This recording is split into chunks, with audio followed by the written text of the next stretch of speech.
Freight, the lifeblood of the country, flowing in a never-ending stream. From tractors to typewriters, coal to codfish, it rolls over the finest railroads in the world. Today's freight trains are longer and heavier, but they keep schedules that were unheard of a few years ago. Running trains look easy, but there's much behind the scenes that calls for skill, loyalty, and precise trading.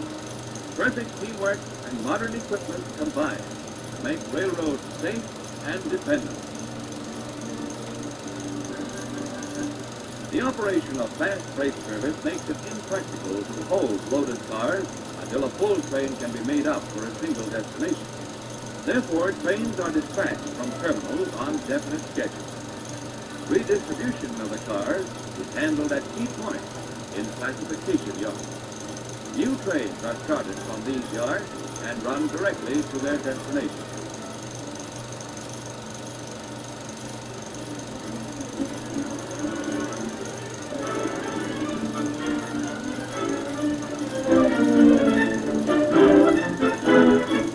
Let's follow a mile-long train as it pulls into one of the country's largest classification yards. The yardmaster has been notified of the arrival time by telephone and has instructed the tower man to route the train to a suitable track in the receiving yard.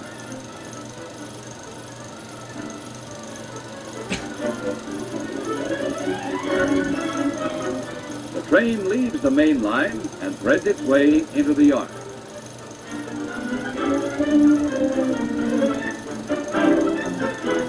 As the locomotive reaches the far end of the yard, the crew uncouple their caboose. It will soon be assigned to another train. The caboose is the conductor's office on wheels and also serves as a crew dining car and a lookout tower for the brakeman. After the markers or tail lights have been removed and the locomotive has been released for servicing, the train loses its identity and is ready for classification.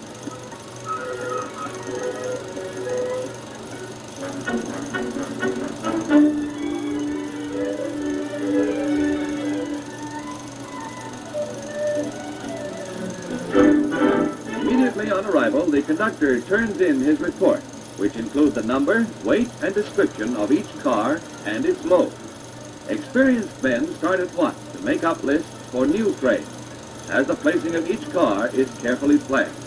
The maximum tonnage for a given train will depend on its scheduled speed, grades it must climb, and weather conditions. Weather reports play an important part in this phase of the plan.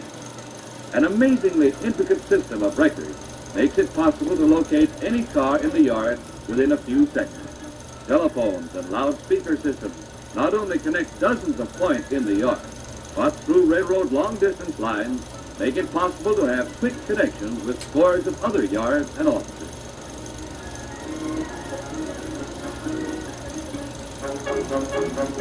In order to save valuable time, teletype machines are used to transmit switching lists from the office to various parts of the yard.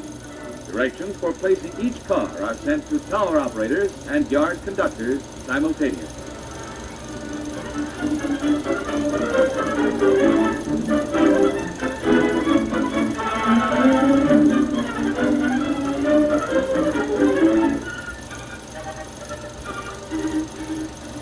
The hump is an artificial hill which enables gravity to do most of the work of sorting cars. The task of pushing a long, heavy train up the incline is handled by a double or triple unit diesel-electric locomotive, first developed by the New York Central.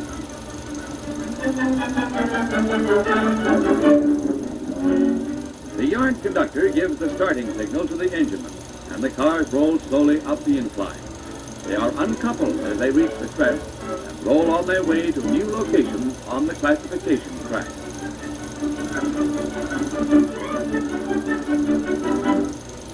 Safety is highly important on the railroad.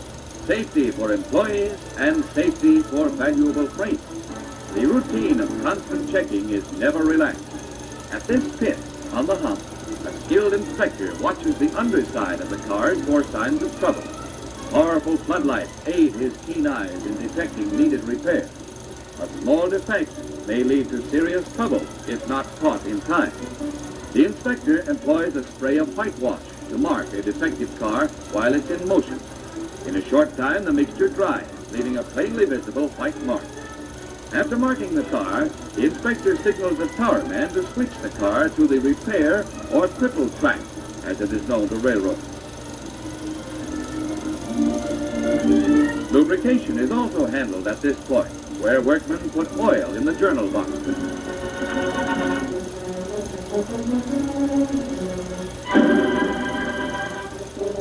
The yard conductor is in charge of operations on the hump. Loudspeakers, telephones, and two-way radio give him instant communication with the members of his crew, whether they are in an office or on a locomotive. His copy of the teletype switch list shows exactly how many cars are to be uncoupled as they reach the crest. Under his direction, a helper unlocks the coupler as the slack loosens the pin, and the car starts to move downhill under its own momentum. A long train is quickly classified at the rate of about 3 cars a minute. Before the introduction of the gravity system, all car movements were made with a switch engine. This was slow and expensive. Today, such methods would be entirely inadequate to keep up with fast freight schedules. Livestock, fresh meat, live poultry, fruits, and other perishable products cannot be delayed. Thousands of cars rolling in at one end of the yard must be kept moving out at the other end. Modern manufacturing methods call for close delivery schedules of raw materials and finished products. Weather conditions sometimes impose a severe strain on men and equipment, but seldom interfere with the steady stream of freight.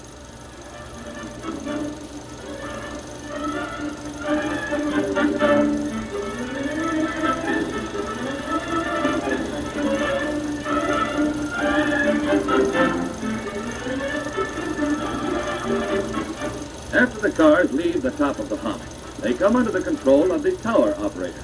He must direct them to the proper track in the classification yard. His switch list gives the weight and destination of each car. The work calls for a high degree of skill, for the cars come in a constant stream, and several may be under his jurisdiction at one time.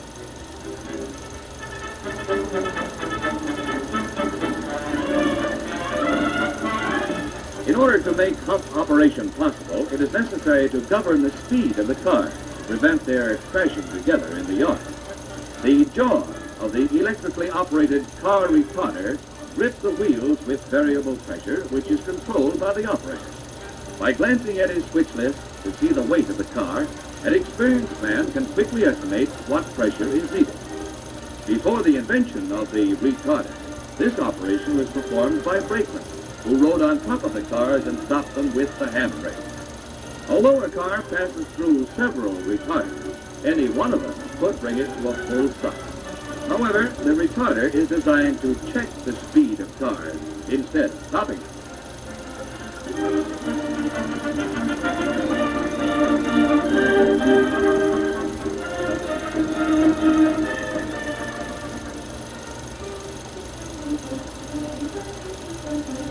In order to route the cars to the proper track, the tower operators have a group of levers at their fingertips, each one controlling an electrically operated track switch. The operator in the hump tower does the preliminary sorting and sends the cars on to other tower men for further handling. In some yards, a total of 3 operators may handle as many as 40 tracks. Any number of cars may be sent in one group if they're going to the same destination. Careful advanced planning results in a minimum number of movements and a saving of valuable time.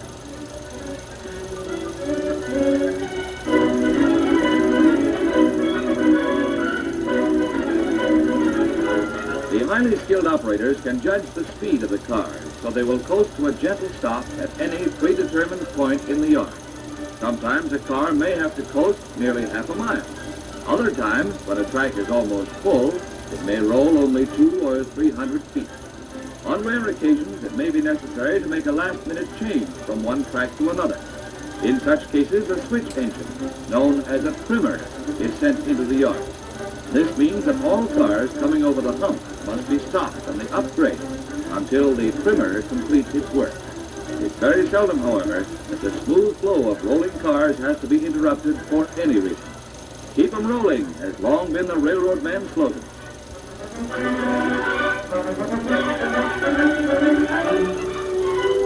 familiar boxcar is the most useful of all rolling stock, for it carries practically everything needing protection from the weather.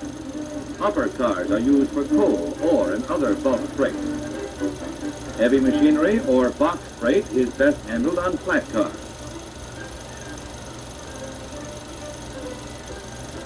Syrup, gasoline, or vinegar all have their own kinds of tank cars. Automobiles ride in specially designed box cars. Another unusual car carries cement in huge containers. Gondolas are all-around carriers for many different loads. Refrigerator cars may use ice in summer or heaters in winter to protect perishable foodstuffs. The list of special cars could go on and on. Different designs, different sizes. A car for everything that can be transported. These valuable loads need protection, and the vigilant railroad police are constantly on the job. They patrol the yards, ride the trains, and check the car's seals to guard against theft. There are many kinds of activity in a large freight yard, but the dominating one is the constant movement of cars. An idle car means a loss of time and money for both shipper and railroad.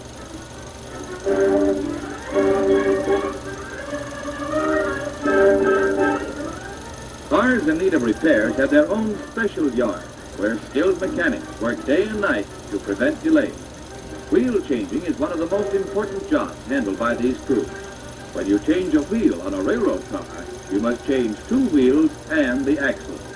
The ends of the axles are highly polished, for rough spots cause friction and result in hot bearings after a car has been run for a short time. Wheel changing, like all other repair and maintenance work on rolling stock, must be done according to standard practice. Only by this method can cars be serviced by all railroads anywhere in the country. Danger spots like these may lead to serious derailment. The constant alertness of inspectors detects flaws before they can cause death. Precautions, such as measuring carefully for signs of wear, are helpful in forestalling failure. Axles and wheels falling below certain standards must be replaced. Completely equipped car shops are an important part of every freight yard. Without them, it would be impossible to maintain the high-speed service that is a feature of modern railroading. A train is like a chain. One crippled car may be the weak link. A pair of wheels and their axles may weigh more than 2,000 pounds, yet the men who handle them do so with ease, for they know how to use their strength to good advantage. Although a complete truck is a massive unit, it is easily and quickly taken apart for repair. Under favorable conditions, wheels can be changed in less than 1 hour. Back in the classification section, we find more activity as the various groups of cars are brought together to make up a train. Cars are placed according to their destination and may be drawn from several tracks. Planning the makeup of a fast freight is a task which requires years of experience. Correct placing avoids unnecessary handling at terminals and allows faster delivery.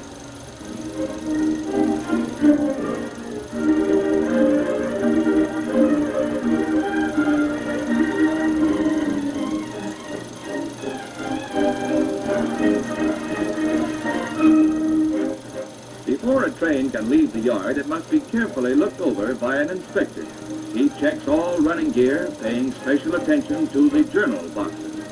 Like most other railroad workers, these men are specialists, and the safety of many lives and much valuable freight may depend on their good judgment.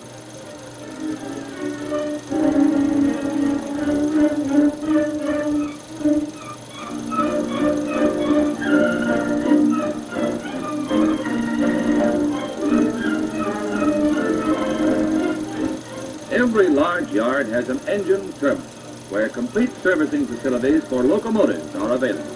After each run, these giants must have a thorough checking and servicing. Dozens of men swarm over them, each performing a special task as mechanical, electrical, and air equipment are tested. The ring of the inspector's hammer can indicate hidden trouble to the trained ear. The terrific task performed by these engines makes it necessary to keep them in the best of condition.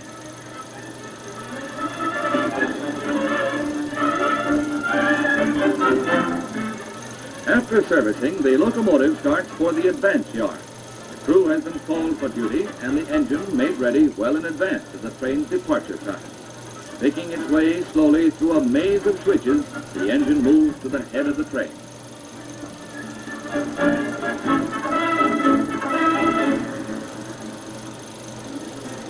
In the meantime, at the other end of the yard, a crew is busy attaching a caboose.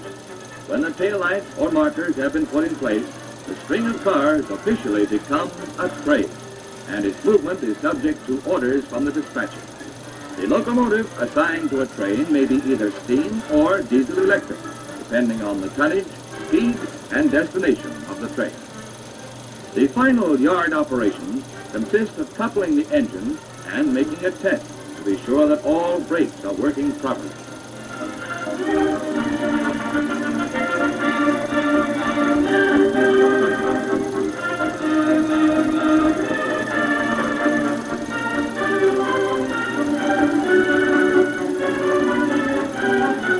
At last, all is ready, and the highball signal sets the train in motion.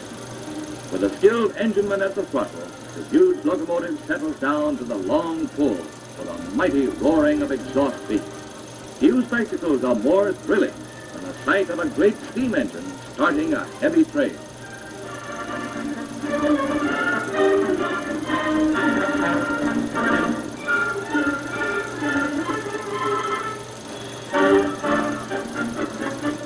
Back again on the main line, the fast freights headed north, south, east, or west have been through many yard operations in a few hours. Loaded with hundreds of products for almost every conceivable purpose, the freight train is a vital factor in our everyday life.